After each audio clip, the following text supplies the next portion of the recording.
Well, we're talking about a June 10th fight with Miguel Cotto out in Madison Square Garden. And it looks like the fight's going to get made. So I hate to spoil the Puerto Rican Day Parade the next day, but it looks like that's what I'm going to be doing. Wow, so, would that be something? And I do have a lot of Puerto Rican friends, so that's not meant to disrespect the Puerto Rican community. Yeah, you got to do what you got to do. Yeah, I definitely have to do what I got to do, and beating Miguel Cotto is something I, unfortunately for them, have to do. Miguel Cotto is a power puncher. Do you feel that you're ready? Yeah, I'm definitely ready. I have all the skills and all the tools necessary. The only problem that I used to have was the hand injuries, and if you saw my fight last Friday, you know that is now a thing of the past.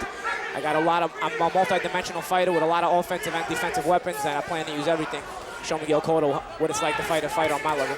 Well, you know, from a personal standpoint, Paulie, I'm proud to see that your career is progressing. You know, I've known you for years. We used to spar together, and I'm proud to see the way things are going for you now. Thank you, Brian. And it's your example and a lot of things that have happened to you that have kept me on a positive roll. All right, Curtis Stevens and Jose Spearman here. And Stevens hurt Spearman in the first round. Round number 2, scheduled for 8. This is our co-feature. Stevens in blue and Spearman in purple. Now the punch is starting to get a little heavier for Curtis Stevens, but Spearman keeps answering. Something real interesting. Curtis caught him with a nice left hook on the inside. Spearman came right back. He took the punch and fired right back. Straight right hand, and also the left hook to the body has been working for Spearman here in the second round. Be interesting to see if Stevens keeps his composure and his patience, because I don't think he's faced this kind of resistance before. Usually one shot and the fight's over. He has tremendous power, but Spearman's a pro, and he's taken some of Curtis's better shots already. Yeah, like Brian said, he's been in there with some good fighters, and it looks like he's come out in the second round to work a little more. If you look at what Spearman's doing, he's working both sides with his jab, left and right, and then occasionally he'll push just like that. He'll push Curtis back. He's varying his attack. Exactly. And he's not forgetting about the jab. Right there, he should have fired off. See, right? Occasionally he'll push Curtis back just like that. Walk him back. No punching, very clean, very clean. Real smart move. Now Stevens on the ropes, walks off as Spearman retreats. No punching. Spearman's a lot more aggressive this second round. That's good for him, but potentially bad, because Curtis Stevens does know how to counterpunch. We've seen that. Yeah, and when you're coming at Curtis, you walk into the fire like he just did right there. Just floors him. Oh, lightning in a bottle. Curtis Stevens and Jose Spearman is done for the night. I was just saying that too. I was just saying he's coming right to the fire and he got caught. Champion of the world, Bernard Hopkins. Do you think it adds almost too much pressure for a prospect like Taylor to constantly be focusing on the career course of a future Hall of Famer like Bernard Hopkins? I don't think he should be, and I don't think he is. I think he's smarter than that. I think he's just taking it one step at a time. He knows his people are not going to rush him. I think that would be a rush right now. I think he's not going to get the test tonight. At least I don't believe so. Of course, I could be wrong. I've been wrong many times. But I think that he needs to get a test before he goes in there with Hopkins or anybody for the middleweight title. The top guy, the toughest guy you could pick right now is Hopkins. But that's a lot of experience, a lot of seasoning, a lot of smarts in front of him. I think Taylor is going to have to be tested a little bit in deeper waters, so when he gets in that kind of fight, he won't feel funny. And there's no test tonight, like I said. No test tonight. He's going to have to get into deeper waters some other time. It is over. DeLorme in the white trunks, the orange trim, Brooks in the black trunks. He was dropped twice by Luis Abreu. Once in the third and then again in the 7th round, and that's when his corner said enough. Oh, a good right hook by DeLorme.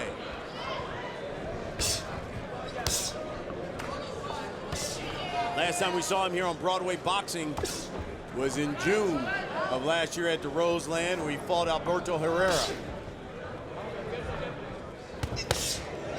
Oh, another left hook by DeLorme.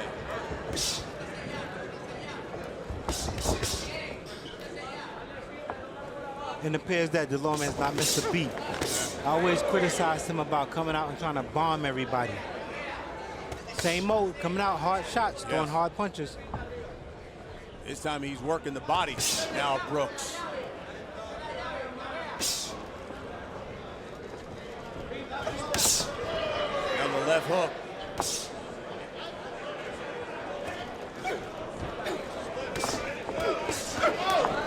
Nice body shot. Yeah, Left hook to the body by DeLorme.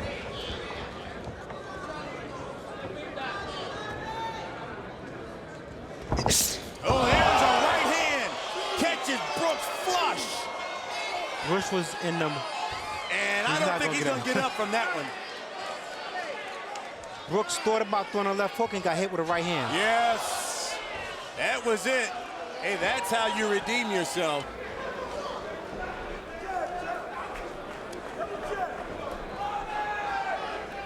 Jadon Codrington, the 2004 New York Golden Gloves amateur champion at 178 pounds. He won the 2002 National Golden Gloves Amateur Championship at 165.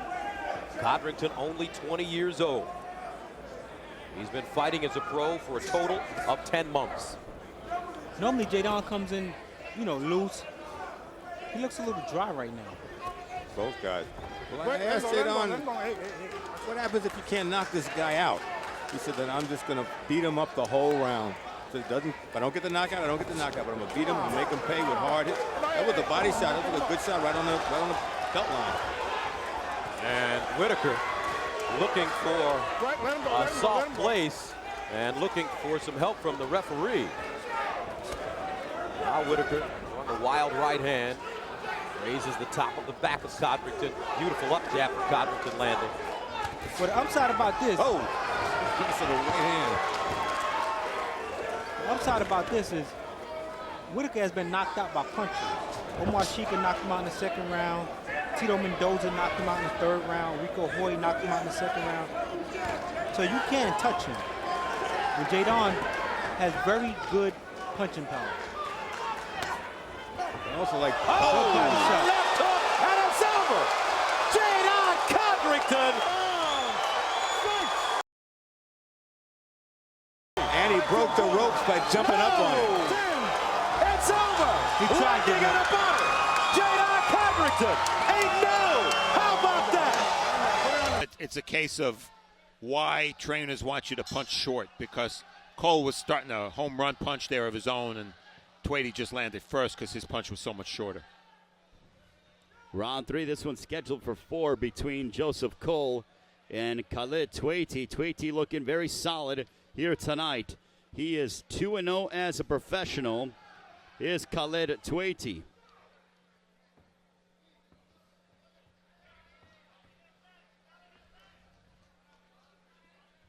Tweedy wearing the maroon and gold, wearing the black and gold is Joseph Cole. And a big left hook, drop it, and this one is over. The right hand set it up, he fell short, and he jumped, he leaped in with that left hook. Good night, Joseph Cole. Westward journey, and historian Jeremy Couture also tells us it is the first capital of the state of Missouri. And Danny Williams is hoping that it is a good place to make his Metro St. Louis homecoming, as he's an 18-1 lightweight prospect who went away to Youngstown, Ohio, said it helped him change his ways, just simply being separated from some of the people back home. Got himself into trouble, went away, served time from 06 to 08, and now a promising prospect. But Joe, before you start talking about his resume and how he wants to become champion, he got hit with the right hand, but it was only one shot. He got hit with the right hand, but he took it well, and he responded well. But you know, this fight has to be a low goal. Hello. Boy, did he like that. And the fight is over. Steve Smoger wastes no time. He put the jab behind it, then the right hand cashed in. It's over. 7 now, and all of a sudden Toney is just controlling everything in this fight. Clean up my corner, first team. Well, Robinson bounced back pretty good in that last round. I really didn't think the way the previous round ended that he'd be able to make it through another round. I didn't either. I just thought that Toney kind of played with him a little bit in that round. But that may have cost Toney the round. But he seems a little more intent on business here in round 7. Go back into the corner now of Jason Robinson. Sean O'Grady is back to Arnie Rosenthal. Sean? Thanks, guys. Arnie, in the 5th round, Jason down on the canvas. He came out, had a better 6th round than obviously the 5th. What did you do to keep him going in this fight? He's got a great focus? I mean, the focus is there, like I said from before. Yeah. But he's got the heart of a lion right now, and he's starting to come back here. But he lost that focus for that split second, and Toney fought 10 seconds of that round, and that was the 10 seconds he caught him in. The window of opportunity was open, and Toney really tried to go for it. That's why he's James Toney. How is his response between rounds? How does he sing? Fine. Seems like he's in this fight? Absolutely. What do you try to do to him at this point? What do you try to get him to do? Get back on the game plan that won the first 4 rounds for him. Which is? Stick and move to your right, and not drop your left hand like that. All right, I think he heard that. Jason Robin, they don't want him dropping his hands. You got to remain focused, guys. And he still is dropping his hand a little bit. Punches in front. He just seems to have no defense for the counter right of Toney. And Toney not throwing it a lot, but when he does, it's with intent.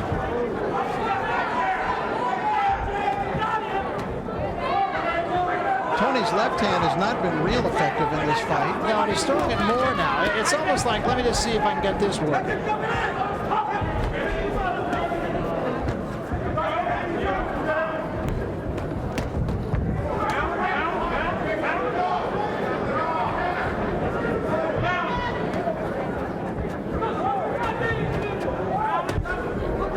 I think Toney has gone back more to the gradually break down his opponent role in this round. Oh, there's a right hand from Robinson that rocked Toney. I think Toney just got a little too cute.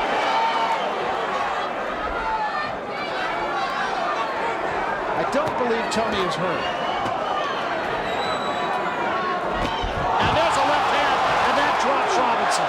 As soon as he got back to business, Barry, as soon as James Toney got back to business, I believe this fight is over. It is. Well, there's a wake-up call.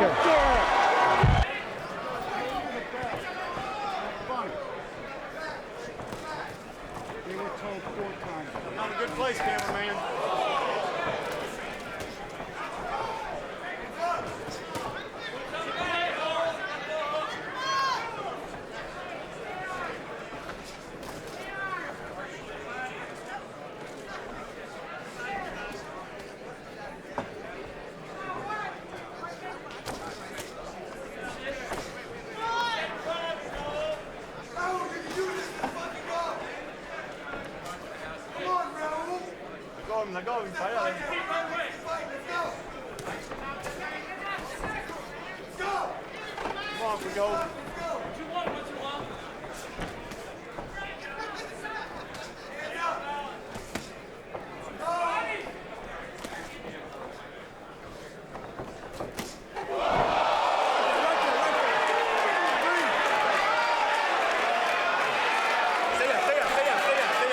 As this middleweight bout begins.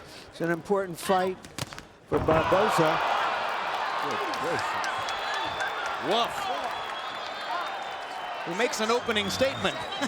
I was about to say it would be a good idea to look spectacular because a good victory here would earn him a shot perhaps at Bernard Hopkins, the middleweight champion.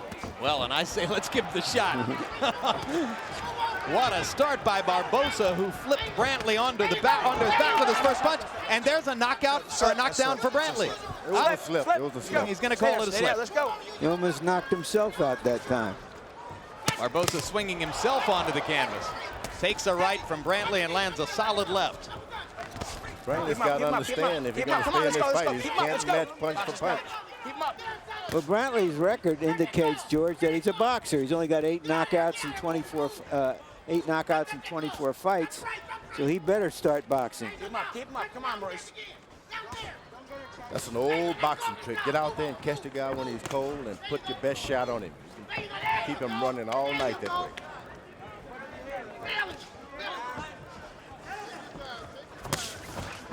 Now Brantley getting his feet on the ground and showing a lot of movement as Barbosa kind of settles into the center of the ring and tries to find Brantley with another big shot. Barbosa shaking his head after he misses wildly with a chopping right over the top.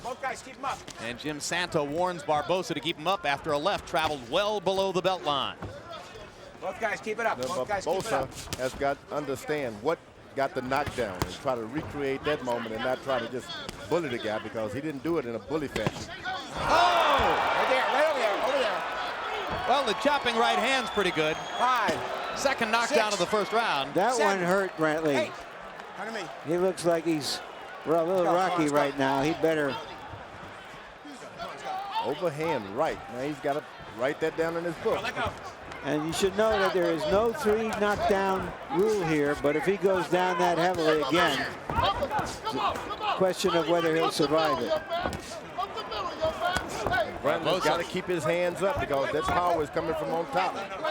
Barbosa loading shots and firing wild wingers from the outside, but the one that landed dropped Brantley like a sack of bricks.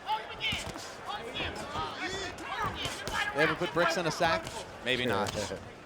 Yeah, these are the times. He almost broke his leg.